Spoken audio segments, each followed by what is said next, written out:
Yeah, I'll react to that, sure. Hey guys, this is an older one here, huh? Um, Group B, when rallying got too fast. Looks about 70s, 80s style camera here. Let's do it. I don't really know what to expect other than some fast cars and racing and people standing way too close to the track. Let's go. The Audi Quattro, Original video link, Lancia top of the description. O37 and the Peugeot 205. The Audi Quattro, Lancia O37 and the Peugeot 205 T16, some of the most... Honestly, this just, when you see my hesitancy towards the saneness of people, this is always why. And I haven't seen an example. Lancia O37 and the Peugeot 205 T16, some of the most iconic names in rallying. Cars that pushed the limits of what was possible in a way that we haven't seen since. It was called Group B and is still held as the golden era of rallying. I don't get, guys. Is it like do people feel the need to like show that I can stand closest to the thing? I mean, and you see when it's like jumping, like, you know, when the car's in the air, it can't maneuver. And what if it just slams in? B was a class where manufacturers were allowed to go all out with almost unlimited power, crazy aerodynamics and new exotic materials. It brought about new technologies like four-wheel drive, semi-automatic gearboxes and clever turbocharging systems. However, it was only for the bravest of drivers. The hugely powerful cars needed a lot of manhandling to thread them through the tight, twisty stages, away from huge drops and dodging a sea of spectators. Like, guys, I'm sorry to beat a dead horse. I'll stop after this comment. Okay. Cars needed a lot of manhandling to thread them through the tight, twisty stages, away from huge drops and dodging. Right here, why would you stand on this side of the hill? What if something happened where they're about to go through? I'll promise I'll shut up after this and enjoy it. But when it goes off this hill right here, I mean, and it's going to be in the air. What if they had some little mishap right before and it's going to go like on an angle and ends up shooting like a missile right into the crowd? I'll stop, okay? I'll enjoy. A sea of spectators.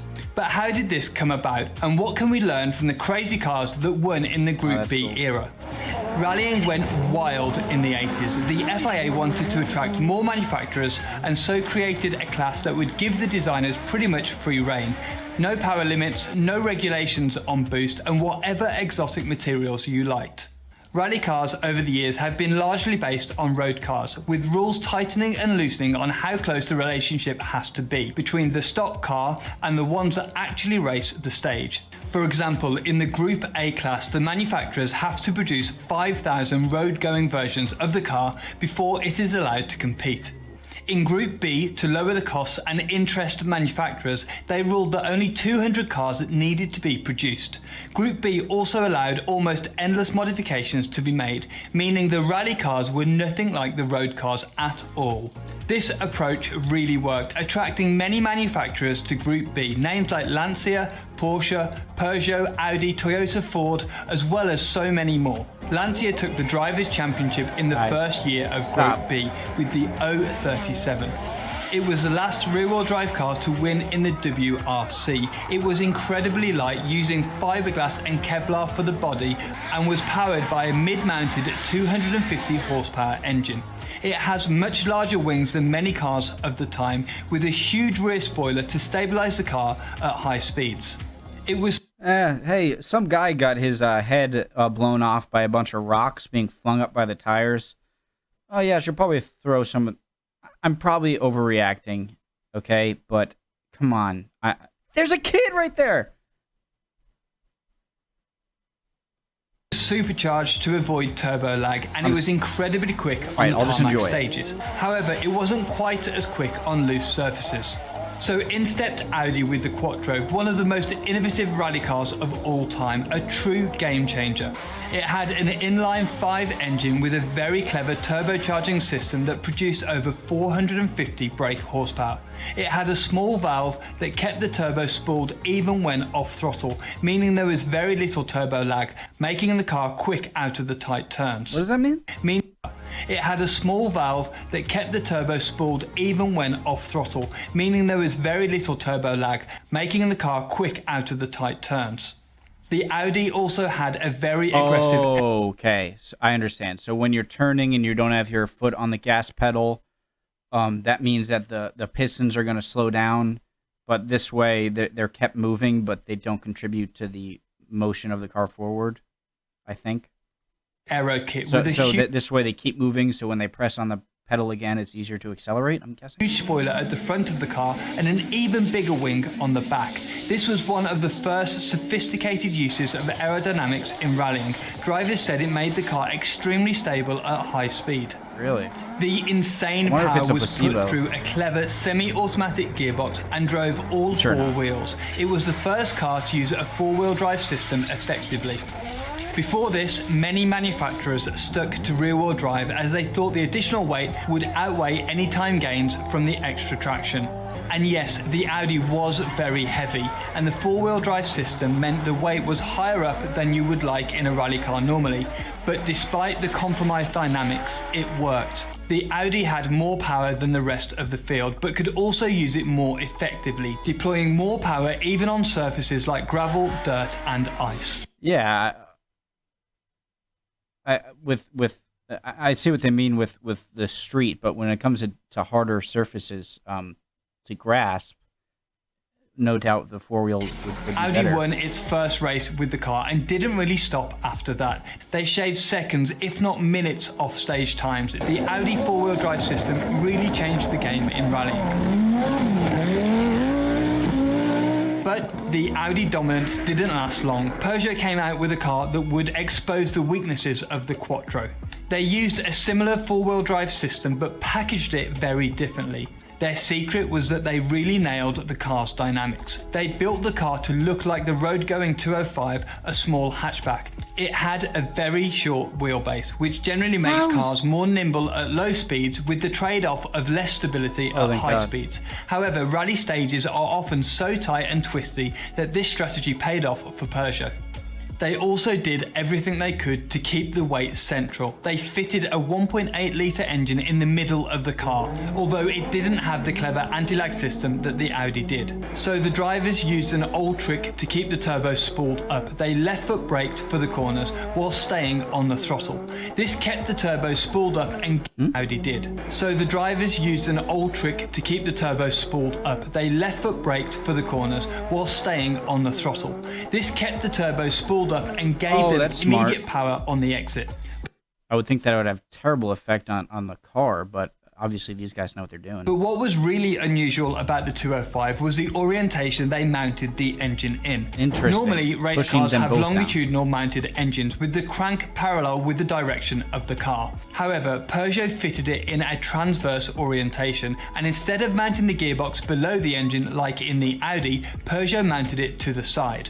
This meant that the majority of the weight in the car was between the two axles and could be mounted lower, making the car much more nimble and responsive in the corners. Low center of gravity means the car doesn't roll too much, and if it's in the center of the chassis, the car is easier to rotate in the corners. The 205's weight distribution wasn't 50-50 though, it placed around 60% of the weight on the rear wheels. In simple terms, rearward weight distribution promotes oversteer and frontward weight distribution creates more understeer. This rearward bias meant the car was easier to turn in and control through the turns. You can really see this if you watch the Audi. He's saying some cool stuff. My mind is fighting for attention between what he's saying and the crazy through the corners. The Audi was very front heavy and produced a lot of understeer. The drivers are trying to neutralize this with the throttle, but they have to correct the car several times through the corner. I feel like right there would be the worst part. With the throttle, but they have right where it's coming at right now. I feel like would be the worst part to correct the car. Like right there, because if it didn't catch traction and just kept moving several times through the corner. The Quattro understeers, then oversteers, then understeers again through a turn. The drivers really have to wrestle it through the corner. the Quattro was by no means an easy car to drive. Now look at the Peugeot, there is one smooth input on the steering and the car looks much more balanced and easy to drive. There is no wonder it was quicker. It's incredible to watch as these drivers control the car when at crazy speeds on tight and twisty rally stages. Also not forgetting they are threading the car through a sea of spectators on the stage. But why are the fans allowed to be so close to the thank you. cars? The question I've been wanting to know through all this stuff. Spectators on the stage. But why are the fans allowed to be so close to the cars? The stages are public roads, meaning anyone could go and spectate. However, it meant that many got extremely close to the cars.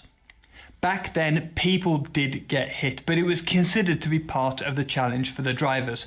They often kept it pinned and had to hope that the fans would get out of the way in time. I mean, hey, if you're an adult, you know, it's kind of like the running with bulls. Like I have no problem with it. It's just it's shocking when This guy even had to jump over a passing car.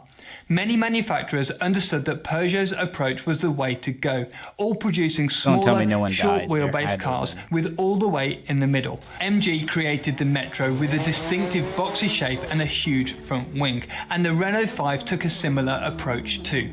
However, it was Lancia that did it the best. They finally scrapped rear-wheel drive after being uncompetitive all year, so they created the Lancia Delta S4, a short wheelbase four-wheel drive monster.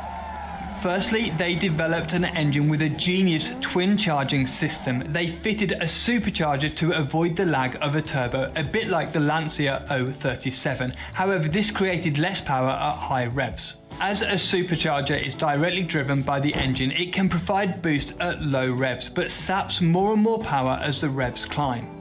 So what Lancia did was fit an additional turbocharger that would provide boost at high revs. So low-end boost was provided by the supercharger before cutting out and letting the turbo take over at higher revs.